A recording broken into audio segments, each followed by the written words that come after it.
to the FanTEAsy Podcast, where two besties spill all the delicious tea on the books we read. I'm Callie, and my bestie is obviously Montana, and we are so excited to be joining the revolution. Please, if you haven't already done so, go leave a review, subscribe to our podcast page, follow us on Instagram and TikTok, and newly added, our Patreon. Please go subscribe and check out our latest video with Maddie and much more to come. We also have an incredible merch shop that Callie has done some wondrous things for and still have so many amazing things to come. For the entire month of November, we are taking 50% of the proceeds that we earn from the merch shop and donating them to the Epilepsy Foundation. This is something that means a whole lot to Callie and I. I do have a son who suffers from epilepsy, along with millions of other families in the world. It's a big deal, and we would greatly appreciate it. And you also know that your money is going to a really good organization. When it comes to the Empyrean series, we are super excited to be breaking it down roughly 4-ish chapters at a time. Today we are doing chapters 17 through 20. Within this deep dive, we are diving into all the things Empyrean, dragons, world building, signets, fan theories, and so much more. So please take note and prepare to enter the revolution. Remember, this podcast is a full deep dive. We will be covering Fourth Wing and Iron Flame, as well as the whole Empyrean series. So please, if you have not read both books, go back and do so now, and then come back here to catch up. We wouldn't want you to miss any of the fun and drama, so please go do that. Now remember, the Empyrean series in its entirety does contain mature content. There's violence, there's weapons, all sorts of other things going on. Along with Callie and I being adults, we swear a lot, and we are not going to apologize for who we are, so we are rating this episode rated R. With that being said, are you ready to join the revolution? It's about damn time. In a minute, I'm Anita. Oh my gosh. Okay. Dragon to lift me up. There you go. I like that version. It's the new edited version. Let's submit that. Taylor's version. Call FanTEAsy version. Lizzo? Oh yeah, Lizzo. I was like, I don't remember her name. Oh my FanTEAsy. gosh. Mm-hmm. Well, edit we added. It's fine. Okay. Before I have Taylor Swift on my mind, because our next question before we dive into our chapters is, what era are you in? I'm in my rep era. I'm feeling saucy. What era are you in? Saucy. I have been just kind of living in like a midnight/tortured poets department. I don't know. It's just been some new Tay-Tay. Yeah. It's been rainy here. Feeling very melancholy about it. It's fine. I wish. I love that for you, though. Also, something that we used to say in our Fourth Wing episodes, and apparently I just don't remember to say anymore in the Iron Flame episodes, pronunciation. Oh, yes. Okay. You don't get to come for us for pronunciation because obviously fantasy books make pronunciation really hard, and between audiobooks and how Rebecca intended things to be said, along with the proper term in Scottish Gaelic, it's kind of all over the place. And I know that Rebecca said, like, wow, okay, I'm going to get a Scottish Gaelic translator to help me with the next 3 books to try and make sure I'm using them correctly and saying them correctly. So we're going more Scottish Gaelic term, and that's just kind of where we've always been. So don't come for us, okay? Don't come for us, please, because honestly, we're just two people that enjoy fantasy books, and it's not that serious. So it's not. Just let it be. Let it be. Let it be. Just be kind, please. Thank you. Anyway, what is our monologue? Okay. Chapter 17 through 20. Whew. Chapter 17. Welcome back to Basquiat. We jump back in with the sex-deprived Violet, who is convinced upper management is interfering in her relationship. You're not wrong.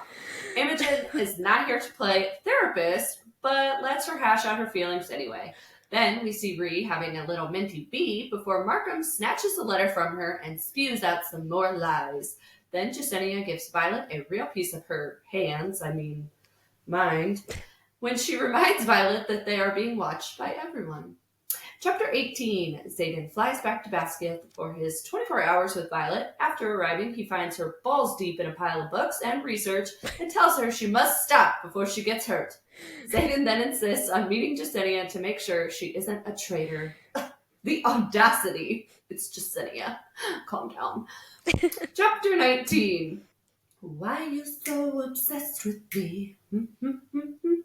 Barish is still acting like a fly on shit and won't back off Violet, and Rhiannon is starting to take note. Tarn is real tired of the games and decides to handle the situation for good when he rips a hole in Solus' neck and forces Varish to beg like a little bitch baby for forgiveness. Chapter 20. Hello, Zaddy. Thank you. May I have another? We join Violet back in Samara, where she is greeted with the biggest kiss from Xaden. Oh.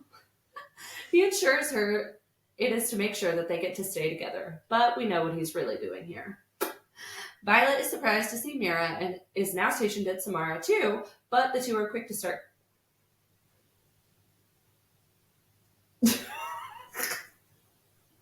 That just doesn't make sense. Stationed at Samara. The two are quick to start catching up, and both share some important information with each other. Now just tell Mira Brennan is alive! And see. Just tell her. Just tell her. Just tell her. Okay, can we just take a second to appreciate the upper management? Fuck the upper management. I'm like, okay. New name for all the higher ups at the school, upper management. I'm just bringing in our office banter. I'm real sick of this upper management. We are the upper management. We are co-host managers. That's right. And honestly, Michael and Jim would not be having this right now. Never. Nope. No. And Michael would be like acting like a whole ass child over it, but he would make change happen. Literally. Just saying. You gotta go. I'm picturing upper management like, God, they'll hate me. General Sorgale is now Jan. Oh, God. I just come up here and smell all my candles. That one night. Wait, now who's her? Oh my God. Does that mean that would be like Melgren is Hunter, or would that make like Barish? Oh. Or Ados, because he was her right-hand man. Oh, it would be Ados for sure. Mm-hmm. Yeah. Oh my God, gross. What did we just do? Oh God. Take me by the hand. Ew. We ruined it. I'm never going to be able to watch The Office the same way. Oh my God. Oh, this is so good though. I'm here for it. See, that's where your brain went. My brain went to Michael Scott 2024, and that's when he's out there like doing the spin. That's so random though. He's like, Michael Scott's out here like, Scott's Tots for president. Scott's Tots, let's go. I'm picking Michael over all of our options, all right? Yeah, we should, honestly. Like I said on my story, Aelin for president, Cassian for VP. Let's go. Let's go. Ooh, and then Manon needs to lead the military. This is great. This is great. This is so great. Okay, we're getting way off track here. Like Amryn in, she would be like, I was gonna say like our Secretary of State, or I was gonna say Secretary of State, and then Az is like head of Secret Service. Yes. All right, this whole election, we're done. We've got it figured out. We've already planned it, guys. Yes, do your part and vote, but also maybe vote for our plan instead. Everyone just has Just saying. How Every did we get single from position Michael to like all of SJM? This is so chaotic. So chaotic. And then I'm bringing on okay. And then I know you haven't gotten here yet, but Fury from Crescent City is going to be Manon's second to the military command. I'm just trying to find a place for Rune because Rune is everything. Okay. Oof, wow, brain spiraling. What is our chapter 17 summary? Violet has made it back from Samara and is now letting Imogen in on the bullshit that administration is keeping her from seeing Xaden. As we see them head into the battle brief, we uncover some more lies about the border crossings at the outposts. Violet's head is literally steaming and she's about to explode with anger, but instead runs to the archives where Jesinia silently scolds her for barging in. Jesinia makes sure she knows to not show up outside of Saturdays or they will both be caught. Dun, dun, dun. Poor Jesinia, honestly. She's put kind of between a rock and a hard place in this. Like, she is, but I'm glad that she stands up for herself. Yeah. Oh, for sure. She's like, if you don't figure your shit out and stop throwing little temper tantrums, then we're not going to do this anymore. I am done. I'm so done with it, Violet. But low-key can't blame her because... Yeah, no. Some shit happening. So our excerpt says, many historians choose to ignore the sacrifices made by both humans and dragonkind to establish Navarre under the First Wards in favor of praising the spirit of unification. But I would be remiss not to mention the losses suffered, both in terms of the ancestral hatching grounds of each dragon breed and the civilians who did not survive the continent-wide migration that resulted from the opening of Navarre's borders, or those lost when we closed them. The Sacrifice of Dragonkind by Major Deandra Naveen. Like, okay, borders opened and then borders closed again, and a lot of people and dragons died. Mm-hmm. Okay. Both sides. Okay. Like, huh? Mm-hmm. How many sacrifices were made? Literally, I'm like, and what was killing them? Was this open because of the venom? Okay, and then of course this excerpt has like nothing to do with where our chapter's at right now. No, it never does. Like, why? It'll come back up like 7 chapters later, I'm sure. And instead of talking about the wards and the people who died, Imogen's like, hey, I'm a therapist for the next few hundred yards that we have to walk to class for. Tell me what's going on. Imogen just coming in clutch. She's like, so how are things? Wait, what? You want to talk about it? You actually want to talk about it? I was like, who, me? You talking to me? So confused. The fact that she calls her out, though. Yes. She's like, you know, if you need to talk, talk. This is your chance, since I've noticed you're still icing your friends out, which is a mistake. Imogen, you're really still not going to sit here and say that we're friends. Like, girl. Yeah. Girl. Don't hurt my feelings. What are you doing? Like, I'm offended. When I just think, even if, okay, whatever, I'll let her say that they're not friends, but like, the shit that you two have gone through puts you in a stance of being more than just like acquaintances or like forced proximity because of Xaden. Like, you've experienced things that others have not.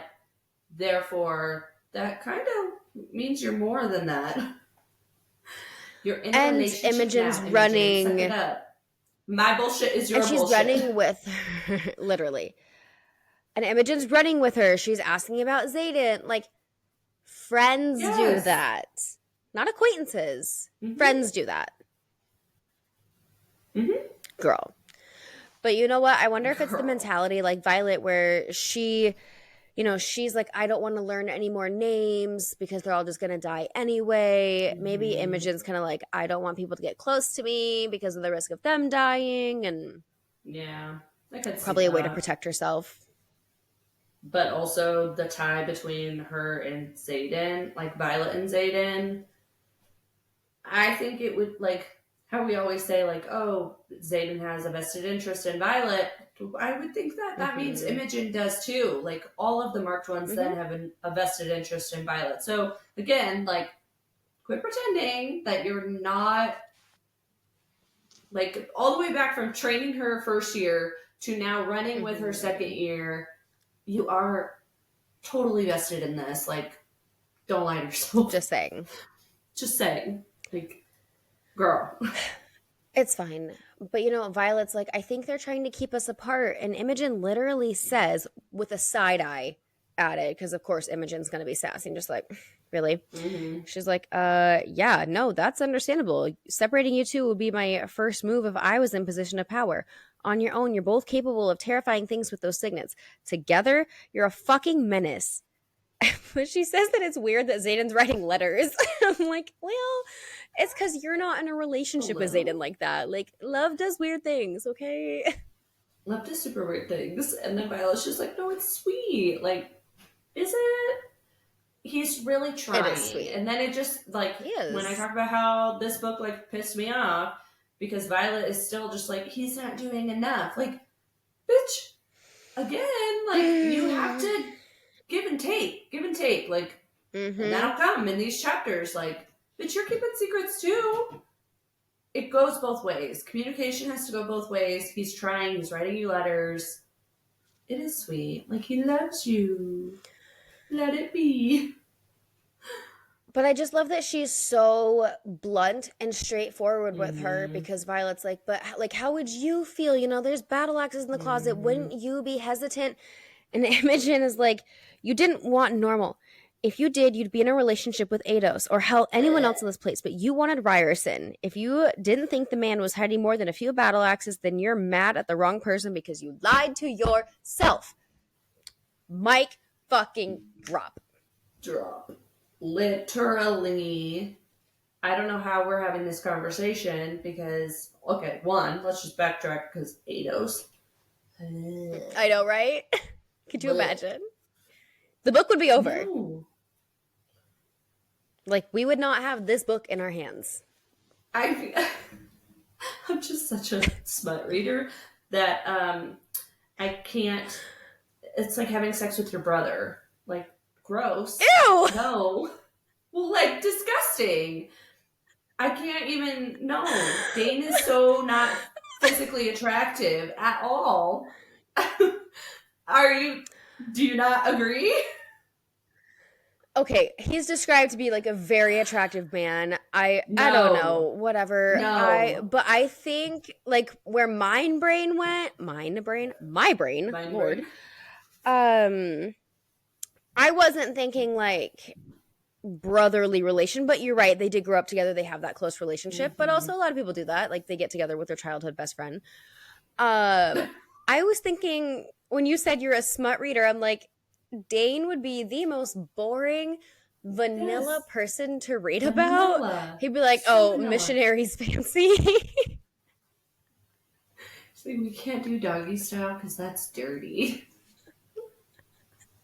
It's like bestiality.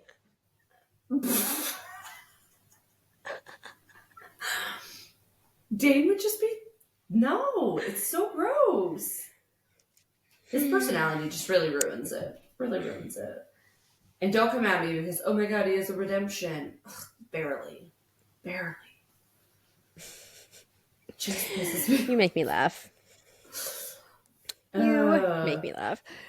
Okay, but we got Rhiannon over here looking a little worried with her paper. She's like wringing her hands, you know, like, okay, something's wrong. This is not good. Beware of strangers seeking shelter.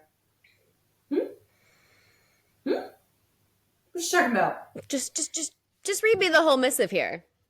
In this time of unprecedented violations of our sovereign borders, we count on you, our border villages, to be our eyes and ears. Our safety depends on your vigilance. Do not take in strangers. Your kindness could kill. Like, why? What strangers? Who? We count on you to be our eyes and ears. What? What the fuck? As if you're not a war college that has people stationed at outposts to protect those villages. Mm-hmm. Like, yes, let's just have normal civilians doing our due diligence. No. Mm-hmm. You go protect them. Like, what the fuck? Your kindness could kill. Bitch. But also, like, who? Are we talking Griffin Flyers? Are we talking Venom? What are we actually talking, and why are you not telling them who? Because what if, like, oh, okay, thought bobble here. What if, what if there are people from other villages that have dealt with the Venom and they're trying to relocate for safety, and they don't want those people being welcomed in to tell the truth?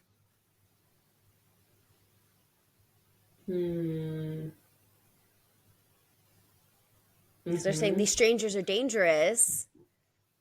Right. So even if they are normal civilians who are just literally fleeing because they're scared, oh my gosh.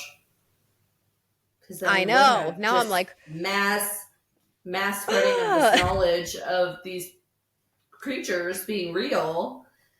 And yes. Well, and then I go back to totally other things of how the Venoms start and what they look like and how they may not look like Venom or something that wants to hurt you. So then you're just literally inviting Venom into your house. Like, what? Mm-hmm.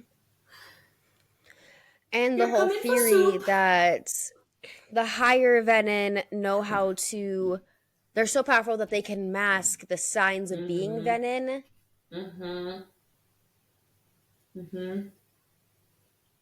So now we don't even have to have these Wyvern and Venom like, physically attacking. They can just casually walk in.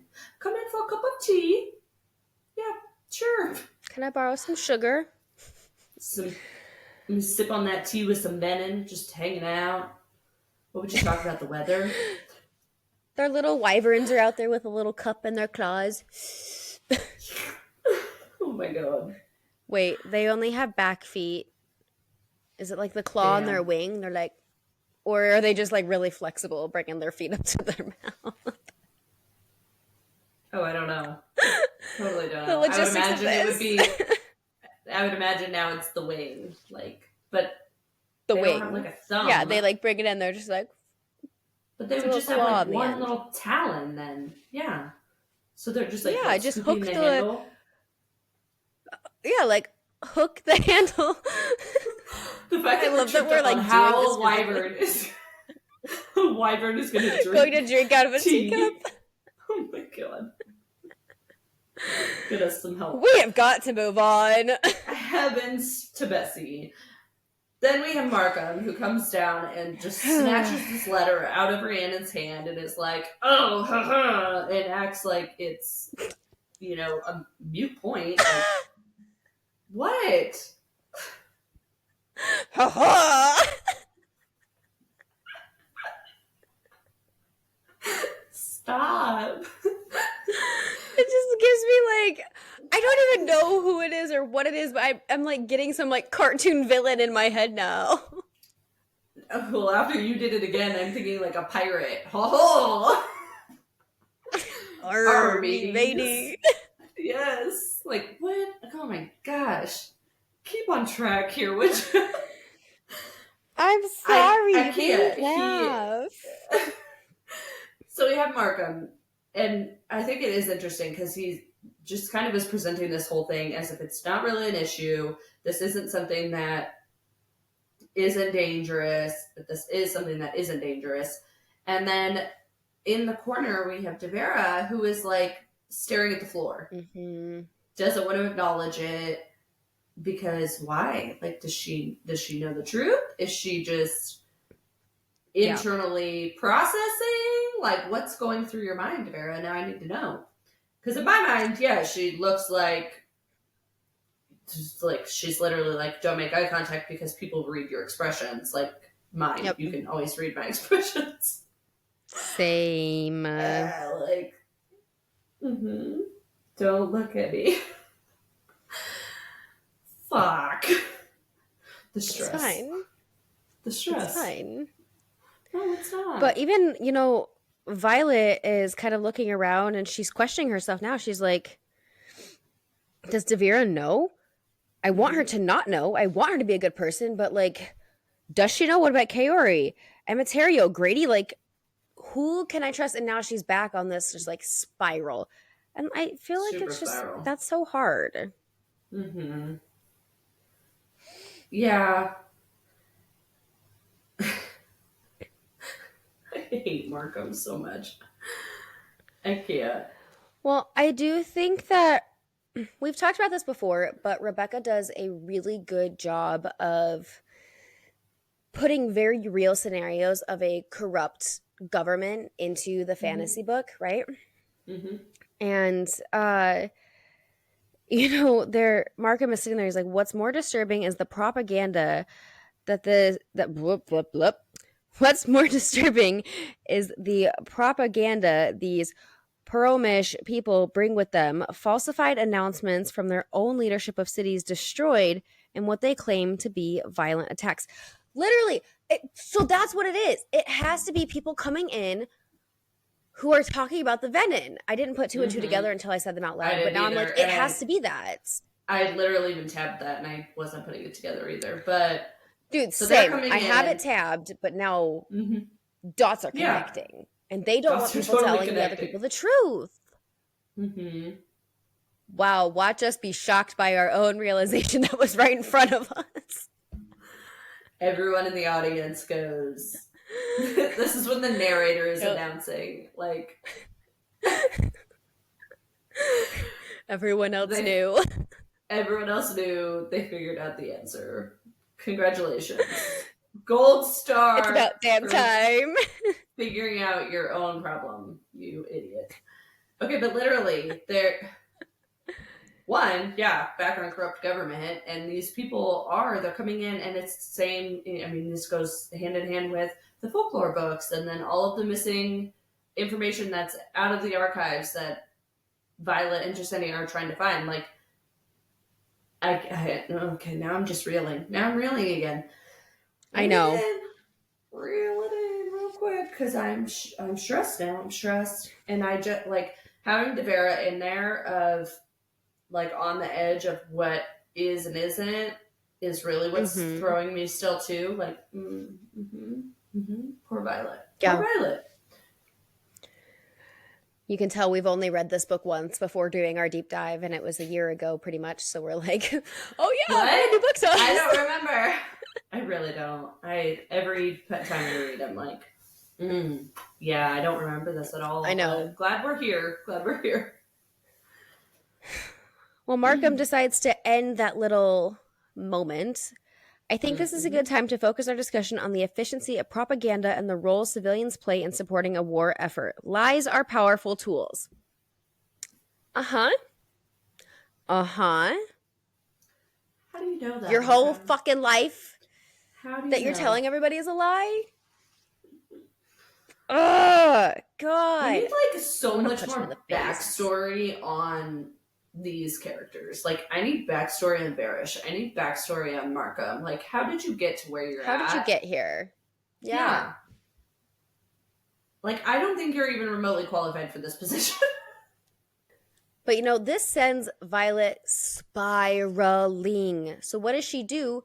She just runs, gonna be late to RSC. And Rhiannon's like, is that really a good idea? But okay. And she just runs and runs and runs until we hit the archives. The archives that are paper and glue and dad. And that made me so sad. I know. I like my little note for this page, because it just cracks me up, is Tarn. You've apparently lost all common sense with your control and regress to where you think you can locate it. The sass. The absolute sass of him is so great. Remember that she's, barely an adult. She still doesn't know quite how to control all these feelings. Plus, the drama, isn't just, oh, he loves me not. This is life or death, and she's, really going through the trenches right now. So, leave her alone, Tarn. Leave her alone. It's fine. She's not 100 years old like you are. Quite literally. It's like, damn it, Silver One. But her letting her mental spiral take her to the archives, and then we have a stunned, shocked, jaw on the floor, what the fuck, Jesinia? Excuse me, ma'am, you are gonna blow our whole operation because I said fucking Saturdays. Literally, did you not see my fingers moving? No, I couldn't hear it.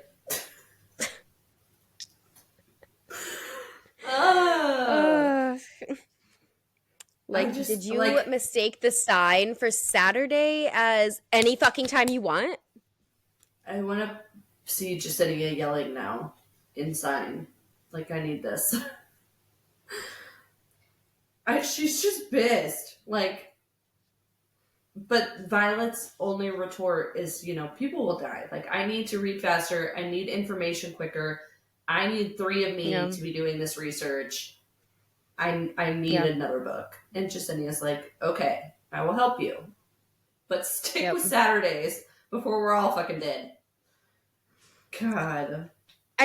I do like what she says, though, because, she's you kind of told me, but why haven't you told your squad mates? She's well, people are going to die. But Jesinia says, you gave me a choice. Don't you think they deserve the same? I'll bring you a new selection tonight. Meet me at the bridge at 8. Saturday's Violet, or you'll get us caught. Laying it fucking out there for her. So now we've got 2 different bitches, friends, acquaintances. Jesinia is friends. Imogen just refuses to acknowledge it. Anyway, we have 2 different people now who have told Violet, talk to your friends.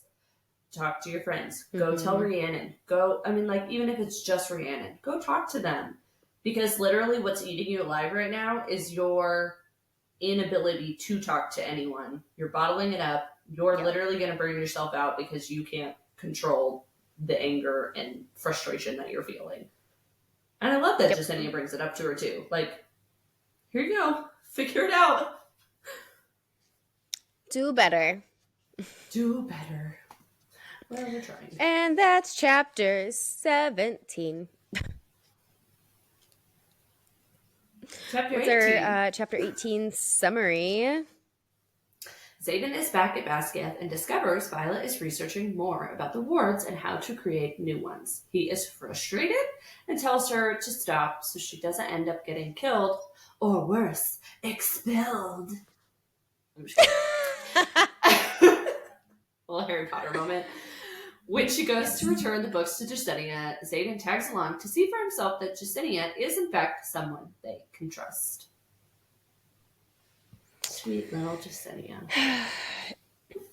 Okay, the excerpt. I want you to read this excerpt and then read everything after it. Because it's you gotta read that whole thing. Why? That's longer than the excerpt is. It literally is. This is the big one. Let me get a drink of water. Oh, so our excerpt says, it was only when we pushed the wards to their true limits, extending them far past what we first thought possible, and to now... Oh, plop, plop, plop, plop.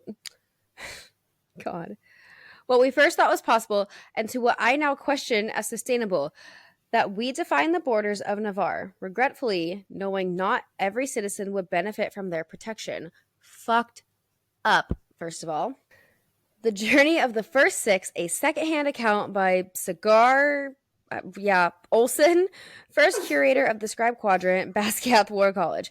Translated into the common language by Captain Madeline Carlos, 12th curator of the Scribe Quadrant, God, Basquiat War College. Again, translated and redacted for academic consumption. Why are we redacting now? And we've already been translated, and things get lost in translation. Academic consumption by Colonel Phineas and Ferb Cartland, 27th curator of the Scribe Quadrant, Basquiat War College. And Ferb.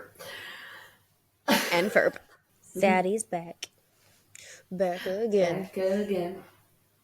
Tell a friend. Hey, Montana. Zaddy's back. It's about damn time. Oh my god. Is that the theme for this episode? I guess it is. Which is totally fine, but Zaddy's back, and our reaction is, oh shit, you're early! Honey! Hey, what are you doing here, honey? You're early. No, it's okay. Welcome. Come in. Come cuddle. Get a little snuggle. It's fine. He's just, oh, hello to you too. My bed's empty. Go take a nap. You look tired. You look tired. Oh, thank you. You should not tell people that. Literally my least favorite thing to hear. You look really tired today. Thank you for telling me I look like shit. Yeah, no, I agree with you there. I don't like when people say that. It really bothers me. So Violet's like, you look exhausted. You need to sleep. Like, thanks, bitch. That's really what someone wants to be told. She's like, yeah, I didn't say you're not beautiful. I just know that you're tired. She's like, oh, you think I'm beautiful? You think I'm beautiful? This hair flip. This is not what we're talking about right now, Zayden. Chill. And you already know that. God, if anyone in the world and anyone in the bookish world knows that they're beautiful, it is Zayden and Rhysand. Mm-hmm. They are Rhysand, beautiful. The most handsome High Lord. Mm-hmm. The most cunning High Lord. He is just, I can't. Thank you, Zaddy, for coming Proud back. Slitherpuff. God, I missed you. We missed you. Thank you for coming back. 2 weeks, a week, I guess, is too long. It's it's insane when you go 4 pages. Well, they haven't been seeing each other, so we've got all this shit going on, and finally, he's here, and so much of this book is just Zayden lists, and you're just like, why? Why are we reading this book? Rebecca wants to torture us, and I think know, she really does. Going into Iron Flame, like, as it progresses and you get less Zayden, you're like, keep reading, because you're like, no, there's going to be more. There has to be more. No, I'd be clowning. We're clearly not here for the story, even though we love the story. If we didn't, we wouldn't be doing the deep dives.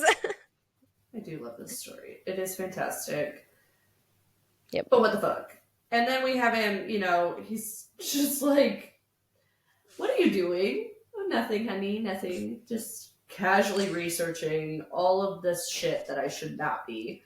Don't look at any of the papers here. Just look away. Ignore the books. They're smut books. You wouldn't like them. It's spicy. It's so spicy. He'd be like, hold on, let me get some tips. He's like, let me write my own book because I don't need tips. Man does not need tips. He's got it figured out. He wrote the books. He's like, oh yeah. I talked to the author who wrote that one and gave her pointers. She goes, I think spending the day tangled up in bed together would be enjoyable, but since you drew your line, here I am with boring, sexless books. You're reading the wrong books, Violet. Say those 3 little words and I'll have you naked in seconds. Oh, what? Okay, moving on. But like, yes, you're reading the books to try and help, but you're reading the wrong fucking books, girl, because let me tell you. If you want sex-filled books, I got some. They're up here. They're really great, especially the 5th one. go get your hands on silver flames. I tell you like, what, Violet, you will over not there. be disappointed. You will not be disappointed. If you want something darker, let's maybe go up here. We got books for you, Violet. We'll help you. We have recommendations. Yeah. Your reading yeah, journey. we will guide you. Smut saves lives, everybody. Oh my heavens. Anyway, but you know, she's reading these books and Zayden's like, a class assignment? Because he's not dumb. He knows what she's doing. He's so pissed. And I'm like, okay, I get it. I do. But you are in love with this woman. You know her. She's a scribe at heart, and she's so determined. You really think she's actually just going to sit by and be like twiddling her thumbs, pretending everything's just fine and happy-go-lucky? No, you didn't fall in love with her because of that. You fell in love with her with who she is, and you know damn well she's going to sit here and do everything that she can, even if it's against her wishes. She's totally brilliant.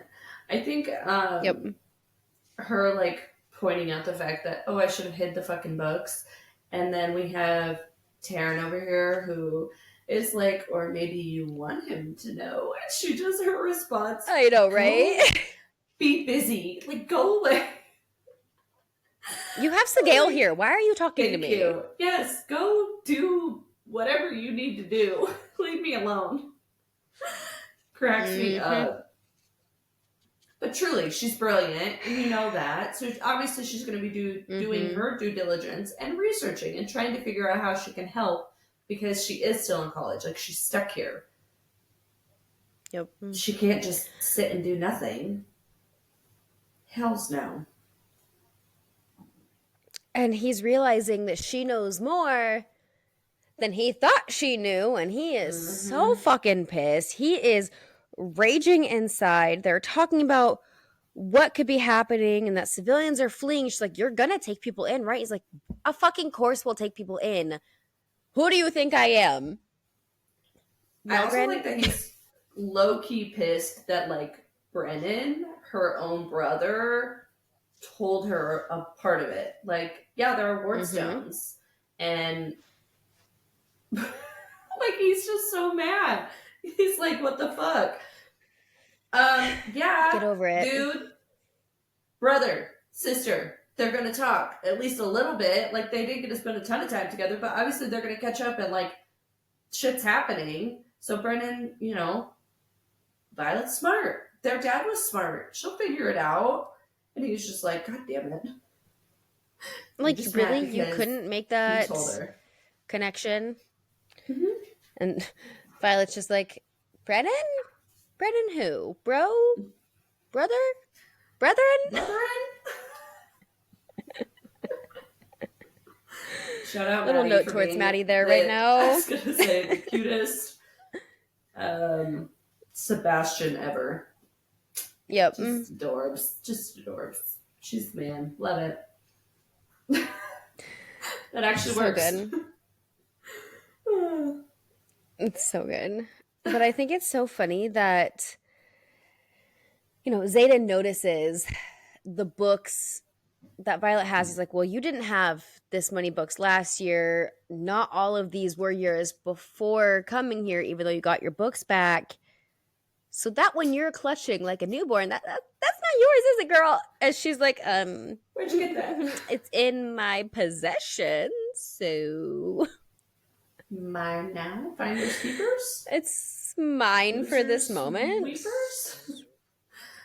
Go cry me a river because it's from the archives. And you know what? As like a partial scribe, it is her book, I think. We're justifying this. Yeah, it is her book because she checked it out. You check a book out from the library, that is your book for the time being until you return it. Sure. I'm going with it. I'm trying to justify Violet here right now. I know. But you know what? Zayden's kind of an ass because he's so pissed that when all the besties show up, they're like, hey, we're going to go to Shantara. Do you want to come with us? He's like, she's busy. Yeah, it's gross Okay. behavior. I like that they're just then sitting there having a mind-to-mind fight, and they're doing something. What the fuck? They're not even talking. Like, how are they fighting? They're in a fight. How are they fighting? What the fuck is happening? And they're like, oh, it's fine. But honestly, Literally. like, you can't sit here and be fucking mad when these people show up because, and then even good for them for like still trying because they like, especially Rhiannon knows how much shit she's been fucking lying and like keeping them from her. Yeah. And he's just like, you know, going about it like it's no big deal, but the secrecy that she has one just done for herself, but done for Xaden, and then he's just being a bitch. Like, we're having a stupid ass bitch TMFX moment right now. Too much fucking Xaden. Like, chill, bro. And never did I ever think we would say that. Yeah, but he's kind of pissing me off. It's okay. We'll forgive him tomorrow, but right now, actually, give me like 2 chapters and I'll be over it. Yes. But I do love that Rhiannon is just coming in, being the girls that she is. And Violet's like, you know, I'm fine. I promise. I'll let you know if I need help bearing a body. And they're all like, yeah, no, that's fucking you, Xaden. And I've never moved anything as big as you, but I bet my signet could put you in the ground without even disturbing the dirt if I'm pissed enough. Get it. I feel like when it says Xaden sighs and closes the door, it's more like Xaden gulps deeply in his throat and is like, He's like, you handsome loyal friends. Like, it's kind of scared shitless. Like, oh, okay. Yeah. Go Marianne and Wanda I on could your just ass, kill see the exasperated look. He's just like shaking his head as he closes. He's like, fuck, you've got loyal friends, just like I do. But, you know, why do you have to have loyal friends? Because it's Violet. Everybody loves Violet. She's a badass bitch. She is a badass bitch. But also, you know what? Xaden's learning to communicate his feelings. Finally. And he says, I'm pissed that you hid it from me, but I'm livid that you put your life at risk for me. That's not something I can handle. Well, you're putting your life at risk for everybody. So, again, do you not know this woman, like, at all? Clearly not. Clearly not. Like, she's fine. She can hold her own. She's fine. And then somehow, here we are, still not trusting her, and we're like, let's go see Jesinia in the archives, because I have to be a nosy bitch, and better for myself. Like, no. He's so pompous. I'm an incredible judge of character. Shut up. It's fine. It's fine. Ugh, God. So we're on our way to see our bestie Jesinia, and lo and behold, who do we run into but Nolan? And you and I were just talking about how we don't like when people say we look tired, but this man looks tired. He is exhausted. Ragged. Like, haggard. Like, he's... yeah, literally. the epitome of tired. And the fact that Xaden, like, puts his arm around her protectively, and Nolan's like, are you really under the assumption that I'm going to harm the young woman I've been mending for the last 6 years? Like, really? I'm not a fucking danger to her. But, like, Nolan, with what we know, what you're actually doing, like, the whole, if you know, like, do you know, but I know, what do you know? Like, If you know, with what we know. Also, I think it's funny that is we're kind of a like, harm at Violet. There's totally spoilers, and like, and then we like do stuff like that where we don't actually say things because we're like, ugh. I know. But I mean, if they haven't read this book, then it is a spoiler too. Just like within these chapters, like, hey, I don't know, but yeah, no, it's why what he's actually doing with him mending Jack and bringing back his like entire being, that is a harm towards Violet, technically. Just saying. I like how it's said, like he says it too. And I suppose could use some rest. It's hard work mending a soul. Yep. What? What? Like, a why? soul? What? Stop what you're doing. And you know it wasn't his idea. Oh, definitely not. No. Never. Could never. Could never, would never. I just... Oh. Whatever. Poor Nolan. He's off. He's tired. Like, that was weird. Let's not think about it again. Moving on. Not think about the fact that he literally just said to both of us he's mending a soul. I don't know how they don't walk away from that conversation and, like, question what he just said. I know. Literally. They're just like, okay, on to the archives. This is Jesinia. Hey, don't scare her. Yeah. He's like, I'm just here. Your being is terrifying. Well, you are the... So... you are the scary dog privilege. Literally. I do love her, and he does really try, though. At least, like, he starts signing with Jesinia, and, you know, he's like, thank you for helping us, which is grouping them all together, but he is being friendly to try and ease Jesinia, at least. I don't know. A little bit. I like how she's like, wait a second, what? Hold up, you can sign? And he's like, you can speak Tyrish. Like, it's fine. Well, yeah, but that's far less common. Like, okay, whatever. I do like how Jesinia approaches the Fables of the Baron. She's like, I finished it. It was interesting, an odd subject matter. Interesting that they kept it out of the archives, don't you think? Without fully being like, what the fuck is this?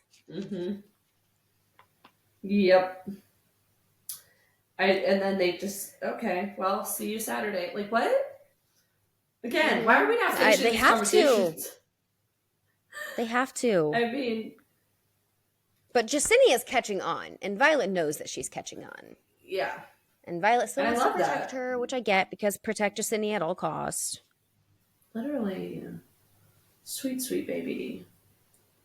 And clearly Jesinia doesn't die in this series, because she's translating all these texts. So Jesinia is going to be a survivor. She translated it prior to dying. No. Jesinia is a survivor. I'm a survivor. But Violet makes so many good points to Xaden, like why they can trust Jesinia, because she's like, Jesinia didn't record my request last year before I knew the truth. She's not doing it now, and she has some requests of her own that could also get her in so much more trouble than just not recording. Like, we are both in deep here, and we are hiding each other's secrets at this point. Jesinia But, you know, I mean, that's not good enough. This is like, we're talking how Imogen and Violet and, I mean, like, all the marked ones, they're in it. They know it. They're in it. They're taking that shit to the grave. Now Jesinia has put herself in the position of also being in that, but she accepted that risk herself. Like, Violet didn't force her to do anything. She willingly was curious. And maybe curiosity killed the cat. I don't think so. I think, like you said, like, she'll survive. Curiosity won the revolution. Curiosity won the revolution. That's fucking right. Yeah. But Zaddy's pissed. He is like, hell no, I am tired of you acting like me, keeping secrets and trying to help. Wow, Xaden, double-edged sword there. Okay, hypocrite much. So he's like, you know what? I'm not spending my leave with you. Ugh, I'm going to go talk to Bodhi, and I'm going to stay with him. Like, God, you're such a whiny bitch. Right now, yeah, he's acting like a little bitch. He's acting like Dane.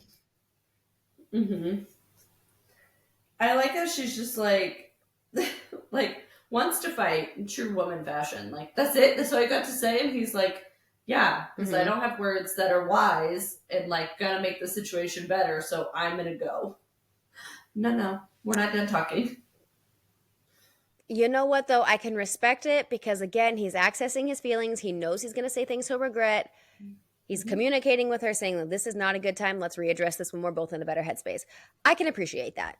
We all need to learn how to be better at that. But he's still being a whiny bitch. It's definitely a whiny bitch.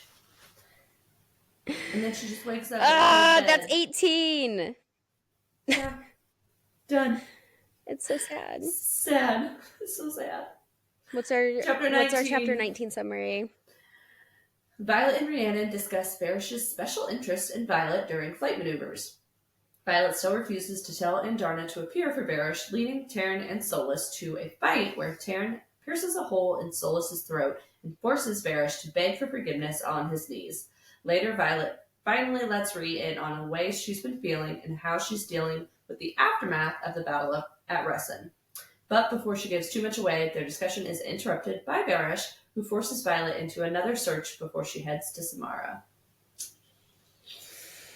This chapter made me sad. Like a fucking whack-a-mole that just keeps coming back and you can't quite hit him to get him to go away. I hate him.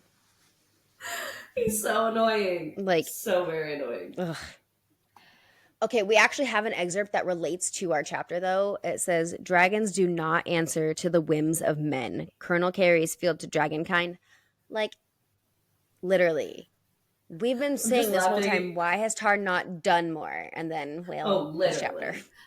I'm laughing at this fact that this excerpt is like half of a sentence, and the last one was not even that long, but paragraph. Like a paragraph of where that fucking excerpt came from. Thank you, Rebecca, literally, for all of the details the origin. I needed to know.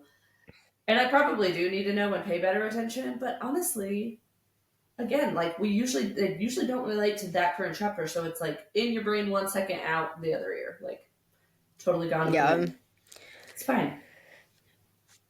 But there's something, but, going with the wind.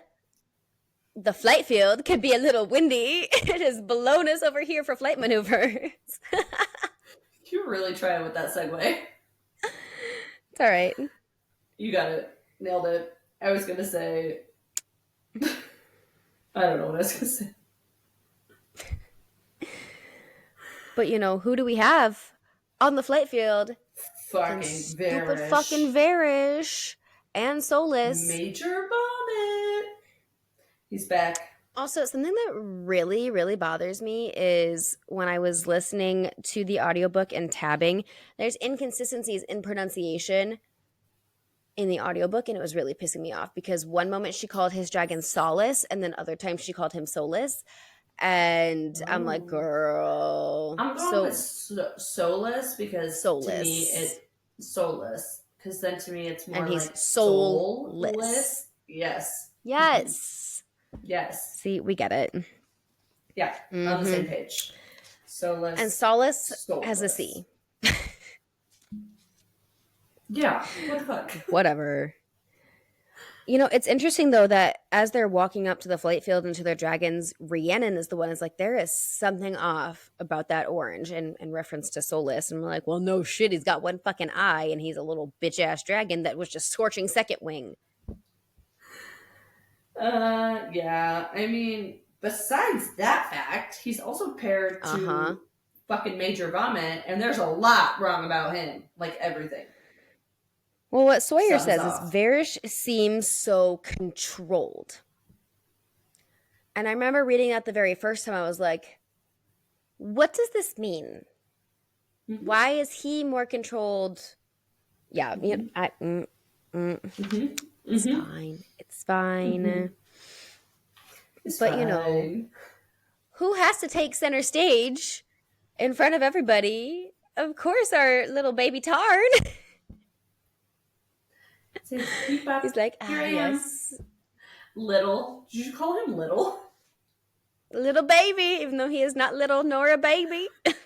He's the biggest dragon. Here he comes. Sorry. It's fine. Fucking Varish. He's so sassy. He's so funny. And you know what? It's fine. We love him. He literally compares the memories of humans to gnats, and dragons will forever hold grudges. I'm like, okay. Uh-huh. Okay. Because, we're noting, Varish, wow, he really fucking hates you. But why? And she's like, no. It's casual. This one. We just have Barish, who fucking is the epitome of hatred. And he's just out here like, okay, and where's Andarna? And we're like, no, bitch. And Darna is busy in her dreamless sleep. Leave sweet baby and Darna alone. Will he? No, he will never. No, he will never. So here it comes Tarn. Oh, sweet, strong, ruthless Tarn, who is like, that's not happening. I'm not going to have it. Mm-mm. We're having no part of this. Absolutely not. Because guess what? There will be no punishment for Violet for Engender not being here. Because guess why? We read it in our excerpt. Dragons do not heed to humans. Period. And Period. soapbox rant. I mean, wish it was the end, but also I don't, because Tarn's like, oh, you still want to play bitch? Let me just go chompy chomp on your dragon's neck, reminding you that I also took his other eye, and I very well could kill him, which is going to result in killing you. And, like, it's about time. This is the it's about damn time moment, because he finally fucking did something. Literally. I like that he's like really thrown it in his face too. Only a rider can be the vice commandant of Basquiat. Without a dragon, you are no rider. Let me just squeeze a little tighter, a little bit tighter. And he, like, it's like a puppy that like is play fighting, because they like bite, but they're not biting full force. And that's him. He's like, I have his neck. I have him. It's my dog right now. I could. He squeezes a little bit harder, so now there's blood trickling. And then he's like, a little bit harder. Now it's really coming out. You want to push me a little bit more? Like, on your knees. And do you want to die today? It's literally my favorite, because he's like, and Violet, like, it's not necessary. It's not necessary. Just let him be. Like, he apologizes. Bitch, it's necessary. It is necessary. On your knees. Get on your knees and, like, tell me how sorry you are and this isn't going to happen. Like, okay. Yeah. Well, and while all this is going on, all the other dragons go into complete submission. They are all sitting there with their heads down to Tarn, because they're like, we are not getting a part of this. This is just, we're going to step back and let him do his thing. I didn't see it. My head was down. I must have blinked. Oops. I didn't see anything whatsoever. Nothing. I hate that Tarn is like, problem solved.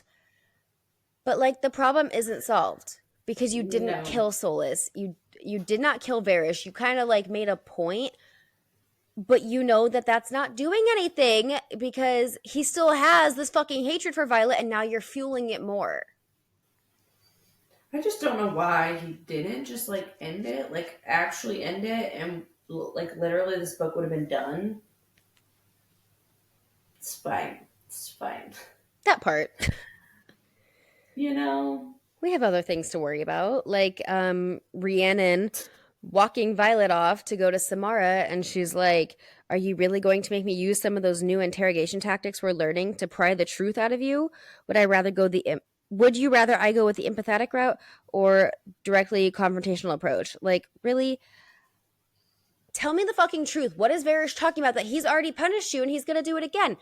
Why are you lying to me? Mm-hmm. Like, why didn't you even tell me that happened? I mean, it's stressful.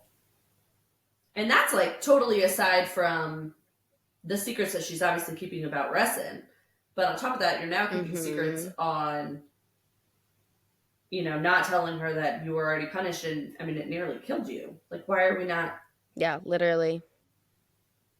Why are we not telling her these things? Because Violet likes to piss me off in this book. It's fine. And how they start getting into their argument about how the gauntlet is necessary, parapet and threshing, presentation, all of those things that they go through, watching people die, it's necessary. And Rhiannon is just shocked, like, you fucking think that shit is necessary? And Violet's like, honestly, though, yes, it is. You haven't gone through what I've gone through. You haven't seen what is out there. So, yes, it's fucking necessary. It's so sad.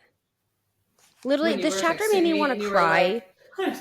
You were texting me, and I like hadn't quite finished this chapter yet, so I was like, I don't know what you're talking about. Like, so far the chapter's fine, and then I like got to it, and I was like, no, because one, she's angry that she's now having to like relive it and explain her truth behind it, but then like the pain and sorrow that she feels, the grief that she feels, like.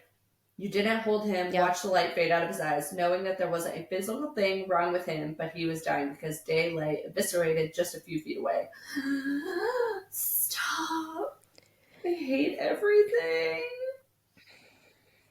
I'm over Literally, it. she says, my shoulders almost dislocated. He was so damned heavy, but I held on, and it didn't matter. You haven't seen what's out there, what makes me run every fucking morning. And the look on his face, you don't see it every time you try to sleep. You don't hear him begging you to take care of Sloane. You sure as hell don't hear Day scream. And as horrible as it might be, as callous it might be, watching Aurelie fall and Pryor burn and even Jack fucking Barlow get crushed under my landslide prepared me for the moment I had to leave Liam's body on the ground and fight. If I had sat there and mourned like I wanted to, none of us would be here.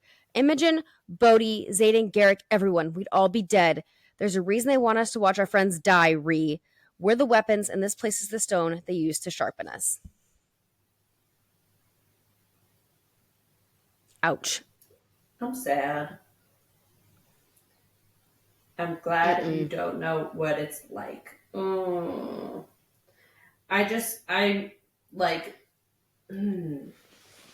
It is. It's a double-edged sword. She's thankful that Rhiannon wasn't there, but also Rhiannon now doesn't have the same fuel in her to combat everything that's about to come, especially when it comes to like RSC. Yeah.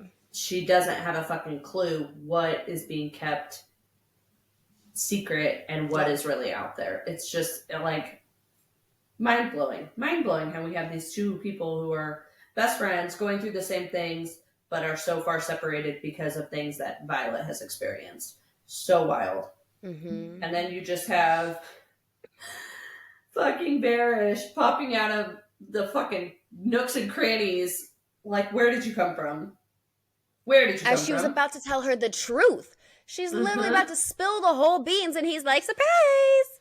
And, you know, he would have stayed back there, because obviously he's listening. If Tarn would not have told her, he'd be like, so, Violet, you and Rhiannon are going to be off with their heads.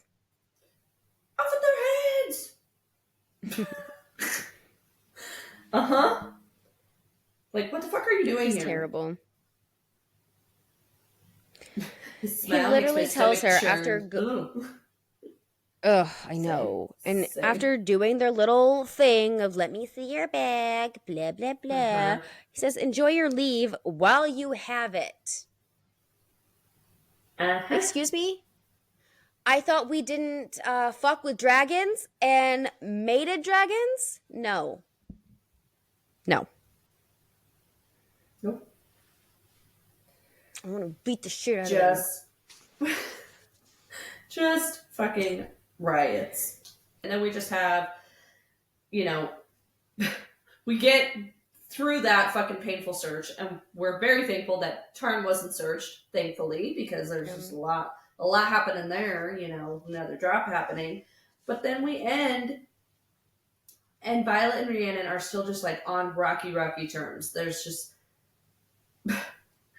She offers a sad smile. I'd rather you scream at me than pretend everything is all right with silence. At least she's understanding. Nothing is all right. I I mean, it's just My heart. my heart breaks for them. Like, that's such a tumultuous point of their relationship, and my heart is broken for them. That's the end of chapter 19. Trucking right along into our last chapter of the episode. Callie, what is our chapter 20 summary? Violet and Taryn arrive in Samara. Upon arrival, Xaden and Violet share a steamy kiss to secure them sharing a bed together. Violet is confused by the gesture, but once the kiss breaks and she sees Mira is now stationed in Samara, she understands. Mira and Violet take to practicing throwing daggers, and the secrets Violet is keeping start to eat at her. She wants to tell Mira about Brennan, but knows now is not the time. Instead, they talk about why Mira was brought to the outpost in order to extend the wards. Violet suggests to Mira that Wyvern are real, and that is who is attacking the outpost. But Mira dismisses the thought and blames it on a lack of sleep. Ooh. Okay, can we take a second? Because, Xaden is like, you have to kiss me if you want to, like, be together tonight. But, like, you left on a fight and she doesn't ever get to see her sister. So, like, what makes you think she wants to share a bed with you tonight? Maybe she wants to share with her sister. Like, she totally wants to cuddle with her sister, I think. I mean, you know what? When you're taken from your family for so long, maybe you do. Like, this is me and you. I'm like, yes, I want to go cuddle with you. Are you kidding me? I know. Step aside, husbands. Move it or lose it. Wifey is here. Exactly. Of course, we have a long-ass excerpt for this chapter. It's important. I need you to read it to me. It is. In the years after my father died, I forgot what it felt like to be loved. Then I entered the quadrant and became the monster everyone needed me to be, and I never regretted it. But then you gave those words to me, and I remembered. And nearly lost you, too. I'm striving to be better for you, just like I promised, but I need you to know that monster is still there, screaming to use every ruthless part of me to get your words back. Recover correspondence of Lieutenant Xaden Ryerson to Cadet Violet Sorrengail. Like, okay, I know it's not said as much as like calls to like, but it's the every time that Xaden's like, those little words. I'm like, stop it. You've said it enough. Okay, we get it. You want her to say, I love you, Xaden. And that's 4 if she's using his name. You're not wrong. Coming to my TED Talk. I know. Tell me how you really feel. But honestly, and he's never said it though, right? He's never said it. No, it's literally said in this chapter that he has never said it to her. Oh yeah. So like, why can't you be the one to do the work and then be like, you don't have to say it back, but I'm going to make my feelings clear. I love you, Violet. Mm-hmm. Why can't you be that one? Why does she have to do it? Because he's kind of because she said it first in this book. I don't know. They're both being bitches in this book. They are. This book, I like the rage I felt reading it because one, you like have such a big separation of them compared to the first book. Like, I prefer them being enemies to lovers and like the banter than this like petty, we're in a relationship, we're not in a relationship, I don't know what we are. Yep. Like, oh God, shut up. And then that leads us into this freaking sexy kiss right out of the gate where they're both like, you better stop kissing me because this is going to lead to something else. But also, what are we doing? I'm confused. I'm kissing you passionately, but like, I don't want to, but I do want to. Make it make sense. Like, make up your mind. Drives me up the wall. And it's the whole, he's like, I missed you. They have this passionate kiss just to really prove that point to Mira, right? And as they're breaking apart and he's like, oh, like, go have fun with your sister. I'll see you later. And she's like, oh, yeah, it was just for show. As you were literally just noting, this man wanted it as bad as you do. This man is just as turned on as you are. Fucking do something about it. Mm-hmm. I'm tired of this. It's not Also, even like a now slow when burn, I'm, like looking, sunburn. It's a simmer. when I'm looking at this now, this whole little bit of her arriving, this whole kiss scene of this back and forth is 4 pages. 4 pages. I know. Like, why is this taking it so long for us to just establish, like, a quick kiss so you could sleep in my bed? I don't get it. And then also, we're not doing other things, so yeah, why is it necessary that Violet sleeps in your bed and not with Mira? I don't understand. But okay, sure. Yes, I get they need to talk, but like then he's like, "Okay, bye, got shit to do. See you later." Not gonna talk. Yeah, maybe she's not even ready to talk. Maybe she's still pissed at you, but is here for Tarn. Yeah, she has to come. I don't know. And this kiss, this 4-page delicious kiss, is making Mira be like, "Oh God, you're not just fucking him. You're falling for him." Like, okay, you found all that out in one kiss, huh, Mira? It's written all over their damn little faces, but they won't say it. Let's just go throw knives and shit over it. I mean, you know what, though? I wish you and I could do that. Like, let's just go axe throw. Knives? Yes. Would be so fun. I need to, but so I need next time I see specific Tyrish daggers, that are lighter. I need those. Because honestly, okay. I think it probably is harder than it looks to do. 100%. Well, have you been axe throwing?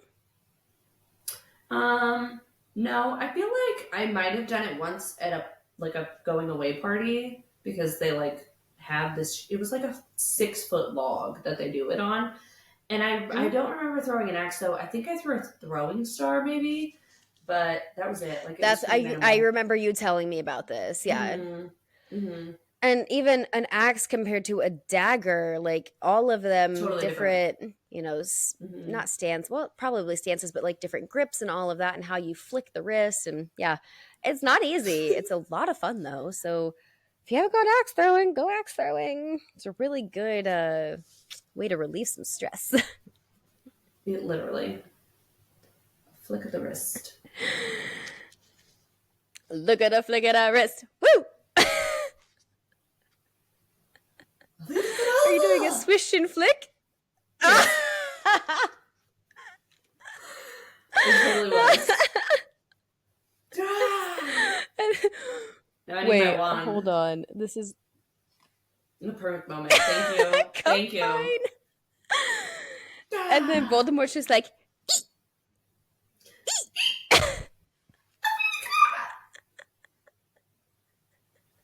why does Voldemort sound like that? So for context, friends, there's a really funny video from Deathly Hallows where someone really just showcases this one part of Voldemort in Harry's mind. He's doing the killing curse, but he does this moment where he brings his wand up, he's got his mouth, he's just like, eek! So Callie and I will do that to each other randomly, just like with a pen or a toothbrush, and be like, eek! And this is Fred Weasley's wand, if anyone wanted to know. If you're actually watching. Her favorite. I also have Snape's. Oh, Snape. My favorite. Anyway, tangent there. Sorry about it. Could you imagine being in that close proximity? Oh my gosh. Okay, say you and I are sisters and we have a dead brother and then we see each other finally and I'm by blood, we don't have a brother. Do we have a brother in our relationship? Okay, you know what? We're going to say Chelsea. Why are we the same? Oh my god. Chelsea, if you're listening, I know you're going to listen to this and you're going to be like, I am not a brother. You're our brother. Thank you for playing the part. You are now our brother. Thank you. Okay, go on. And she would accept the role with beautiful grace and I would, I love it. So this would be like if Chelsea Done. Oh my God, Chelsea, we love you. We need you to commit. Also, guys, you just wait till Chelsea really jumps in here to prep you guys for our merch because it's going to be great. She's working on it. It's going to be great. It's going to be great. So good. But imagine Chelsea, we think Chelsea's dead. I find out that Chelsea's not dead. And then I see you and I'm just like, hey, bestie. And in my head, I'm like, Chelsea's alive. Chelsea's alive. Chelsea's alive. And I don't fucking tell you. Fucked up. So hard on Violet. Like, what? So hard on Mira. I'm pissed now. Like, don't be keeping secrets from me. I'm just kidding. I don't know. Can we like phone a friend and like call Chelsea in here and be like, hey, can I tell her quick? You're alive, right? Okay, cool. I'm gonna tell her. Phone a friend. Phone a friend real quick. Just call her up. Oh my God. Honestly though, we should just like not tell her one time and like call her on the podcast. Hi, welcome to the podcast. Okay. But also, you know, Mira and Violet are talking about RSC. And she's like, 2 fucking maps? Really? She's like, yeah, well, it's kind of a mind fuck. I don't know. Just do your best. Really helpful advice there. Okay, cool. Don't break an interrogation. They're gonna beat the shit out of you. Black and blue. Black and yellow, black and yellow. Yeah, that's where I'm done. Like, throw me in the woods, Hunger Games style. I'll figure that out. Maybe. But sitting there being tortured. There's no dragons I could probably handle. But torture? We cashed out. No. You have the key on how to get away from dragons, though. I'm still on this. You're in the woods with dragons. You have the key. What to do to get away from them. You'll be fine. I believe in you. Yeah, true. I believe in you. I can handle it. I can handle pain. I like Violet's, like, retort to this, like, be tough, whatever. Because she's like, I literally am in chronic pain every day. I break easily, but I won't mentally break. Like, I'm strong up here, but my bones are not. It's fine. Mm-hmm. Just another Tuesday. And the fact that more second years die between War Games and RSC, I'm like, they torture you until you die. And then that doesn't seem legal. Don't die from the torture, but you break before that point, then they kill you anyway.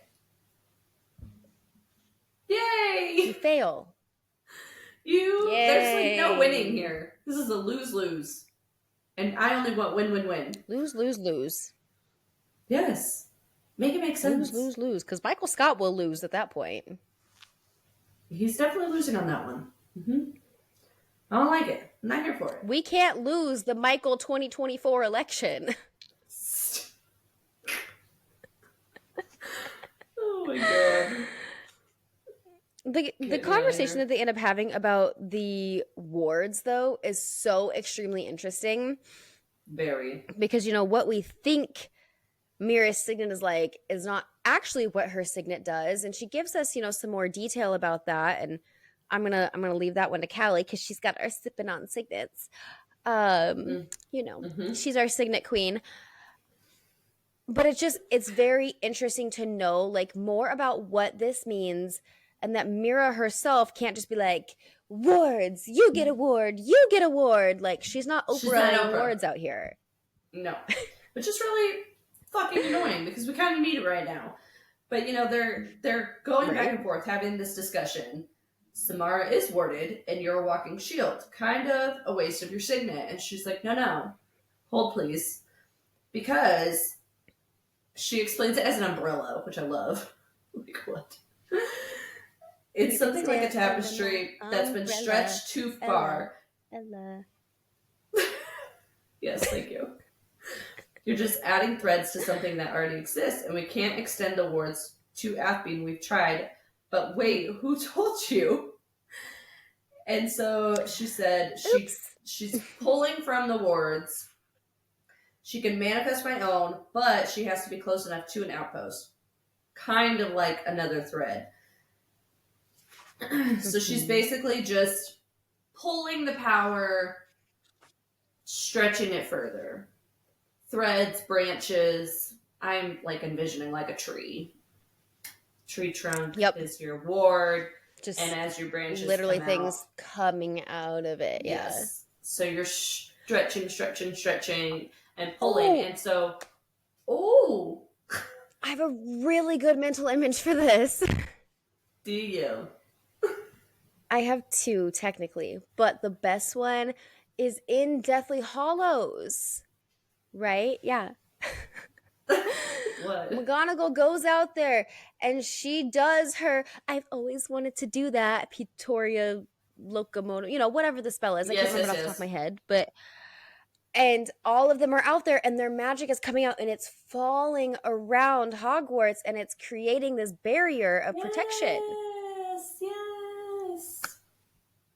Or the same thing in Atlantis. They have all those like statues that rise up. Yeah. They have like all the statues that rise up and then they like open their hands and the protective barrier is going around Atlantis. Like, but that is the mental image that I have from what you were just saying, like describing it all. And that's actually kind of cool. I like that one better than my tree. Trees are kind of boring in Harry Potter's life, so it's fine. When I was tabbing, actually, sidebar, when I was tabbing, I put on, it was like the Hogwarts, like walk through Hogwarts ambiance on YouTube. Yeah, those are just fun to watch. And it totally was not. Those ambiance videos are so great. The same mood as dragons. I actually have found a really cool dragon one, but I just am in a Hogwarts mood because it's getting closer to Christmas and Hogwarts, Harry Potter, those are Christmas movies to me. So yes. Year-round movies. Well, yes, but like I really love them at Christmas because you have to watch them at Halloween and at Christmas. Yeah. It's something to note, though, that Violet is asking a lot of big, classified above her rank clearance questions. Yeah, clearance. That's the word. Rank. Yeah. So yeah, she's asking these big above her clearance questions, and finally she's like, well, do you know how the word stone works? And Mira just looks at her, she says, keep throwing before curious ears start listening. And it's like, okay, well, from Zayden's bonus POV right here, we know that we had insiders who are the reason that the Griffin Flyers attacked when they were at Montserrat. And so it's just one of those things, like, how much does Mira actually know? Because we know Mira doesn't know that Brennan's alive.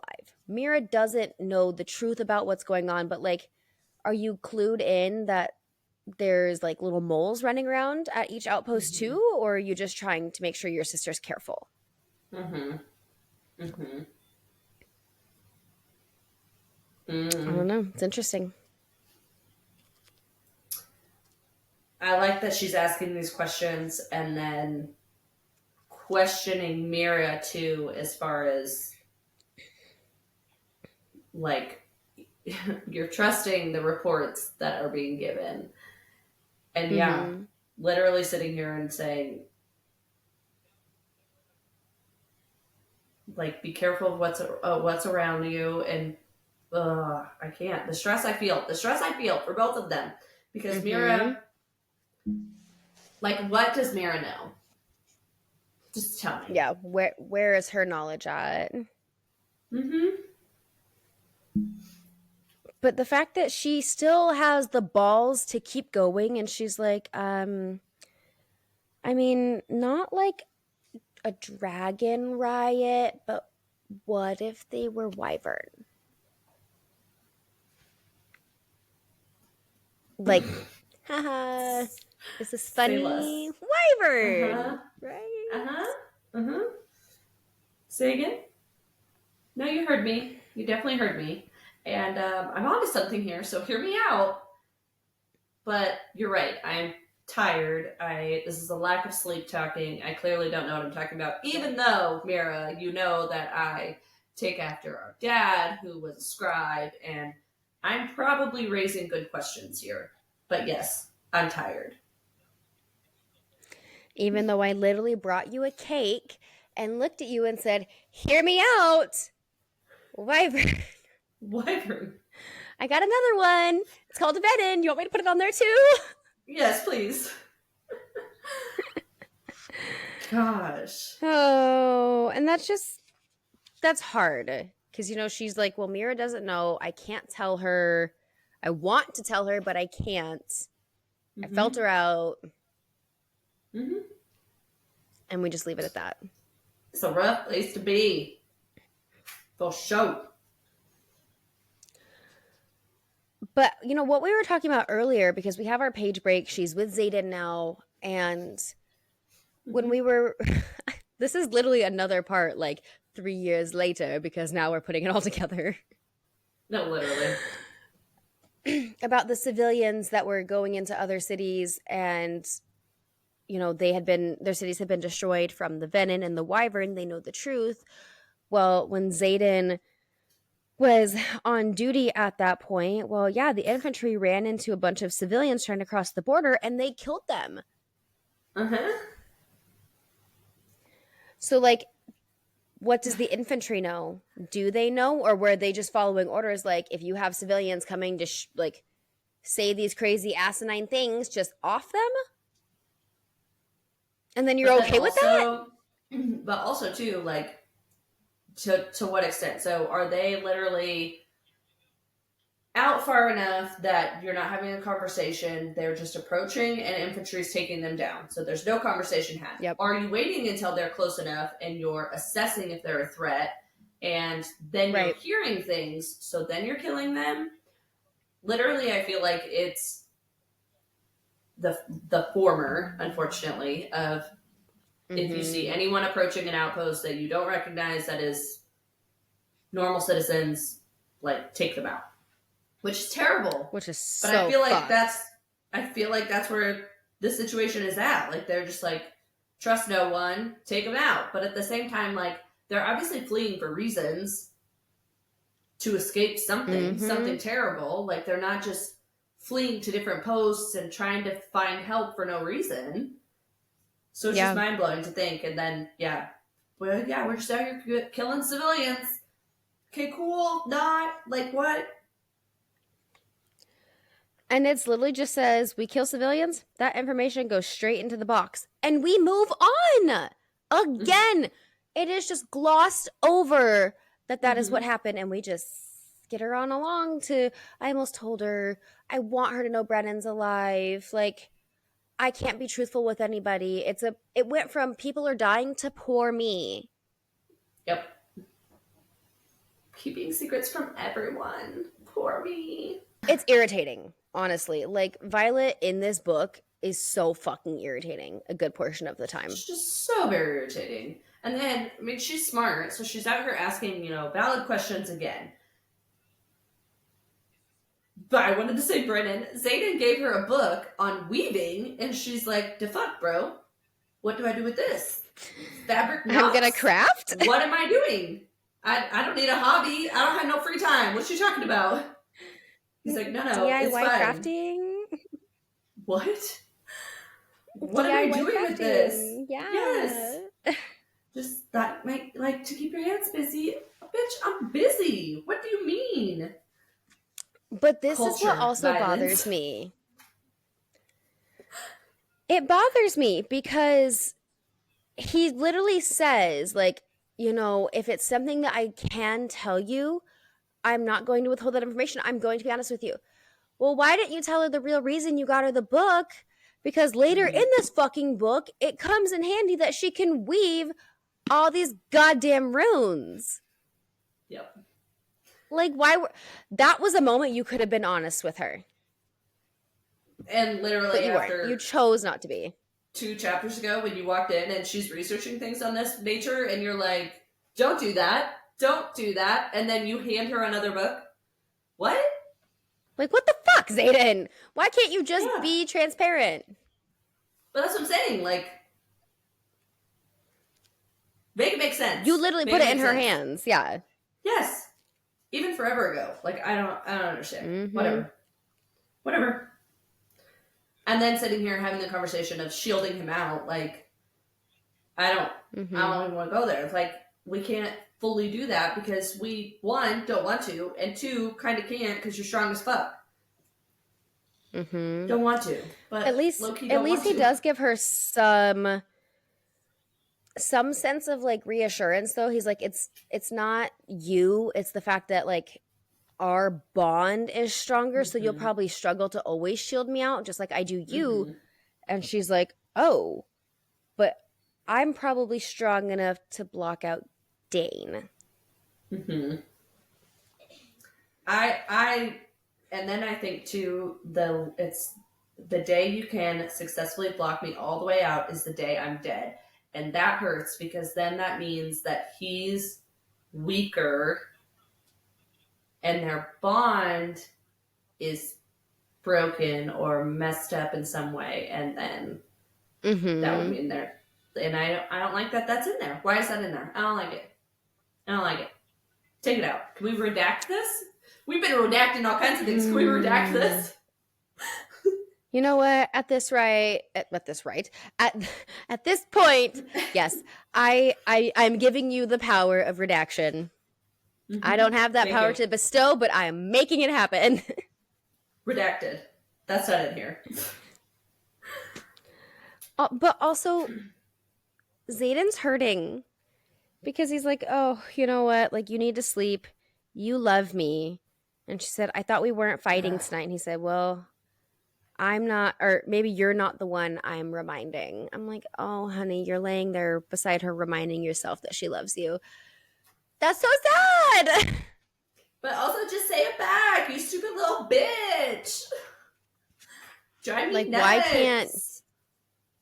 Why can't he be the one to say it? Again, like, you want her to say this to you, and she has, and you've never said it back, so say it. You want those words, you'll be the fucking person in this relationship and do it. Quite literally. Man up. Man up. It's about damn time. If you want the ... you have to hit the it's about damn time, or Violet's going to be like, better not. All of our things in one. All of them in there. All of them in there. Upper management would not have liked that. Upper management can... I'm going to choose my words wisely. Can SMD. That's what I was going to say. Yep. What are you saying? Because I have young ears that have joined the party, and I really don't want to say that now. Yeah, upper management can suck my dick. There you go. Preach. Preach. And that's how we end chapter 20 and this episode. Yeah, we did the damn thing. That was chapters 17 through 20, and it was a grand old time. Remember that we are on TikTok, Instagram. We appreciate all the love over there. And if you are newish, go check out our Patreon because it is brand new to us, and we are so excited about it. We just posted our first episode with Maddie. It was fantastic. Go check it out. She is amazing, stunning, beautiful inside and out. Like, literally such a fun time. We laughed hard. We cried. We had the best time ever. So literally go check it out. It was so much fun. There's a lot of Jack Sparrow. There's a lot of spirit animals. There is literally everything. Like, everything. Yep. You wanna be a part of it. Go like, comment. If you have any theories coming up that you want to share, please send them our way. We love to go through those. Just thank you for being here. We appreciate all of you. Sending all the love. Kind words. We really do. And don't forget, for the rest of this month, 50% of the proceeds of our merch will be donated to the Epilepsy Foundation for Epilepsy Awareness Month. Also, the color for Epilepsy Awareness Month is purple. peep the purple tinsel that we will be having and seeing our purple book stacks, purple shirts, all of that. We would love to see yours as well to show camaraderie. But yeah, I mean, this was exciting. We had the time of our lives. And we'll see you guys in the next one.